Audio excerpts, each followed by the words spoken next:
Bapak, Ibu, saudara-saudari, sahabat ama kakak yang terkasih dalam Tuhan kita Yesus Kristus. Selamat berjumpa kembali dalam Renungan Harian Katolik, Sabtu 15 April 2023, Oktav Paskah. Bacaan dan renungan hari ini diambil dari Injil Markus bab 16 ayat 9 sampai dengan 15. Marilah kita hening sejenak untuk mendengarkan dan merenungkan firman Tuhan. Semoga Tuhan beserta kita sekarang dan selama-lamanya.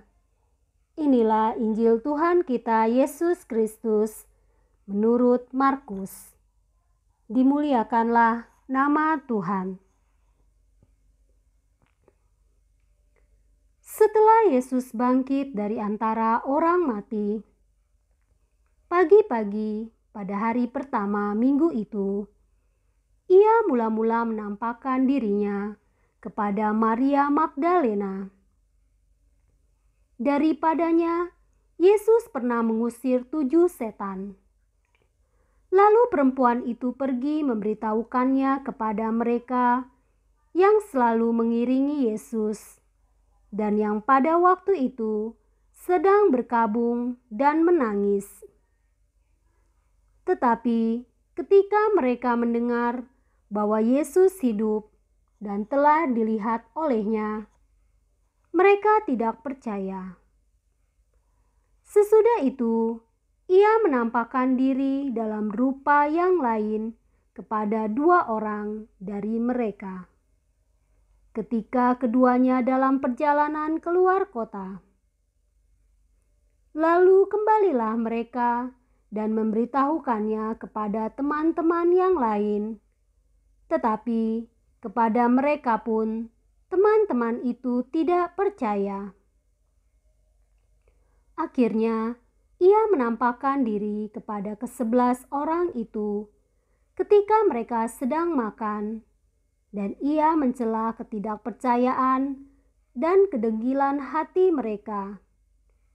Oleh karena mereka tidak percaya kepada orang-orang yang telah melihat dia sesudah kebangkitannya. Lalu ia berkata kepada mereka, "Pergilah ke seluruh dunia, beritakanlah Injil kepada segala makhluk." Demikianlah sabda Tuhan. Terpujilah Kristus. Bapak, Ibu, saudara-saudari, sahabat ama kakak yang terkasih, rasa percaya tidak timbul secara tiba-tiba. Percaya merupakan sebuah proses dinamis yang dialami dari pengalaman personal seseorang kepada orang lain atau kepada suatu hal tertentu. Demikian juga dengan para murid. Mereka sampai pada kepercayaan akan Yesus yang sudah bangkit karena mereka mengalami proses yang tidak mudah. Mulai dari rasa ketidakpercayaan atau mempertanyakan, mencari, dan akhirnya menemukan. Yesus yang sudah bangkit tidak begitu saja bisa mereka terima. Apalagi warta dari para wanita. 2 murid dari Emmaus pun belum sepenuhnya membuat mereka percaya. Ketika Yesus menjumpai mereka secara langsunglah, para murid kemudian baru mendapat kepercayaan. Yesus yang bangkit tidak segera meninggalkan para murid. Sang guru setia menuntun para murid, mendampingi, membuka pikiran mereka, mengubah cara pandang mereka. Penyertaan itulah yang dibutuhkan para murid untuk sampai pada keyakinan bahwa Yesus yang disalib saat ini sudah bangkit.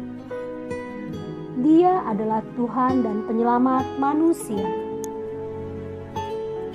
Bapak, Ibu, saudara-saudari, sahabat ama kakak yang terkasih, kebangkitan Yesus adalah kemenangan atas maut dan ganjaran dari penebusan dosa-dosa manusia. Ia berulang kali menampakkan diri untuk menghapus keraguan dan ketidakpercayaan para murid akan kebangkitannya. Sekalipun kebangkitan menjadi akhir dari perjalanan Yesus di dunia, tetapi ini sekaligus awal dari perjalanan para murid untuk meneruskan karya yang sudah dilakukan Yesus sebelumnya. Ketika Yesus terangkat ke surga, para murid tidak ditinggalkan dalam sedih dan duka, tetapi dalam semangat dan sukacita. Inilah yang menjadi fondasi penting dalam melanjutkan misi Yesus. Yesus meminta supaya para murid pergi ke seluruh dunia dan memberitakan Injil kepada segala makhluk. Kasih Allah dan anugerah keselamatan tidak hanya diperuntukkan oleh sedikit orang atau satu bangsa, tetapi seluruh dunia, bagi semua mereka yang akan menerimanya. Injil atau kabar baik adalah kuasa untuk mengampuni dosa, menyembuhkan, membebaskan dari si jahat, dan memulihkan kehidupan. Oleh sebab itu, kita diminta sebagai pengikutnya untuk menjalankan misi keselamatan dan percaya pada kuasa Injil. Marilah kita berdoa. Tuhan Yesus, biarlah semangat Paskah tetap menyala dalam diri kami dan penuhilah kami dengan sukacita kebangkitan-Mu, serta bantulah kami untuk hidup dalam rasa syukur karena kemuliaan-Mu. Semoga kami menjadi saksi sukacita kebangkitan bagi orang lain di sekitar kami. Amin.